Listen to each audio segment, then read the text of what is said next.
અરે તમે નટકા હશો ને તો આ ખેડૂતનો વિડીયો શેર નહીં કરો. ખેડૂત આખો કટરની અંદર આવી ગયો ને તેના કટકા થઈ ગયા. જી હા મિત્રો, વાત કીધો ગઈકાલથી ને સોશિયલ મીડિયાની અંદર એવો વિડીયો વાયરલ થયો છે, વિડીયો જોઈને ભલભલા લોકોના હોશ ઉડી રહ્યા છે કે તમે વિચાર તો કરો. જી હા મિત્રો, વાત કીધો એક ખેડૂત છે, અન્નદાતા ભગવાન છે આપણા માટે.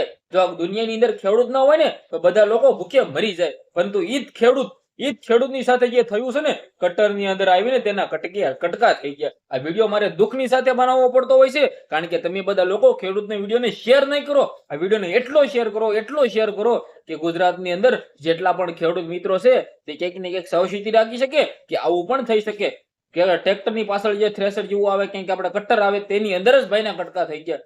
જે આ મિત્રો વાત કીધો વિડીયો બને એટલો શેર કરી, ફોલો કરી, સબસ્ક્રાઇબ અવશ્ય કરી દેજો, જેથી તમારા સમક્ષ પલ્લે પલ્લી જાણકારીઓ પણ લાવતો રહો. હાલ મિત્રો વાત કીધો ગુજરાતનો વિડીયો નથી, પરંતુ ગુજરાત નહીં, આપણે બધા ભાઈઓ સમાન છીએ, આપણે બધા ખેડૂત ભાઈઓ સમાન છીએ, એક સાથે મળીને ચાલીએ અને ગુજરાતની અંદર નહીં, આખા ભારત દેશની અંદર ખેડૂતોનું કંઈક ને કંઈક આપણે લોકો તેને ભાઈ માની શકે અને દિલથી સપોર્ટ કરી શકે, અને ભાઈ સરકાર પણ તેને સપોર્ટ કરે, લાભ કરે, કારણ કે ખેડૂત છે તો દુનિયાની અંદર બધા લોકો છે. કારણ કે માંસ મટન ખાઈને કેટલાક દી જીવી શકશે, એ તો ખેડૂત લોકો છે, તેના કારણે દાણા અનાજ અને સાથે બાજરાના કારણે લોકો જીવી રહ્યા છે. વિડીયો શેર કરો, ફોલો કરો, જેથી તમારા સમક્ષ પહેલેની જાણકારી લાવતો રહો. આજના વિડીયોમાં એટલે જ ભાઈ આપણે એક નવા ઇન્ટરેસ્ટિંગ વિડીયો સાથે મળી જશે. બધા લોકોને દિલ્હી ધન્યવાદ. ખાસ કરીને વિડીયો બંને એટલો શેર કરી દેવાનો છે, કારણ કે તમારા સમક્ષ આવીને એવી જાણકારીઓ પહેલેની લાવતો રહીશ.